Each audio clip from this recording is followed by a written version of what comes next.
Fatty liver grade 3 എത്തിയിട്ടുണ്ടെന്നാണ്. പിന്നെ doctor Safeer Iqbal എന്ന നമ്മളൊരു ഹോമിയോപ്പതി ഉണ്ടായിരുന്നു, പുള്ളിക്കാരനെ ബന്ധപ്പെട്ട് സ്പീഡ് റിക്കവറി വളരെ അത്യാവശ്യമായിരുന്നു. ഗ്രേഡ് 3 എത്തിയെന്ന് പറഞ്ഞാൽ പിന്നെ അതിന് അങ്ങോട്ട് മുന്നോട്ട് അധികം പോകാനില്ല. നമ്മൾ രണ്ടാമത് ചെക്ക് ചെയ്തു. പിന്നെ ചെക്ക് ചെയ്ത സമയത്ത് ബിൽറൂബിൽ എന്ത് ചെയ്ത് SGBT നമുക്കൊരു 39 റേഞ്ചിലോട്ട് എത്തി. പിന്നെ ആ ഡോക്ടറെ വിളിച്ച് പറഞ്ഞു ഇങ്ങനെ ഇപ്പോൾ മാറ്റം വന്നിട്ടുണ്ട് എന്നുള്ളത്. അതായത് 240 എന്നുള്ളത് 1 മന്ത് കൊണ്ട് നമുക്ക് 39 എത്തി. ഡോക്ടർ പറഞ്ഞു ഒരു മാസം കൂടി കണ്ടിന്യൂ ചെയ്യാനും അതുപോലെ തന്നെ അത് കഴിഞ്ഞിട്ട് നമുക്ക് ഒന്നുകൂടി ഒന്ന് സ്കാൻ ചെയ്ത് നോക്കാന്നുള്ളത്.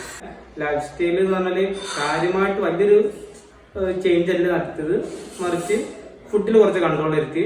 ഫുഡ് എന്ന് പറഞ്ഞാൽ നമ്മൾ അരിഭക്ഷണം കാര്യങ്ങളൊക്കെ കുറച്ചു, പിന്നെ വെജിറ്റബിൾസും അതുപോലെ തന്നെ ഫ്രൂട്ട്സും ആഡ് ചെയ്തു. ആ ഒരു നമുക്ക് ചെയ്യാൻ പറ്റുന്ന ചില കാര്യങ്ങളുണ്ടായിരുന്നു, അത് ആഡ് ചെയ്തിട്ട് തന്നെ ഈ പറഞ്ഞ പോലെ തന്നെ എന്ത് ചെയ്ത് നമ്മളെ ഈ പറഞ്ഞ അസുഖങ്ങളും കാര്യങ്ങളൊന്നും കൺട്രോൾ ചെയ്ത് അല്ലെങ്കിൽ പൂർണ്ണമായിട്ട്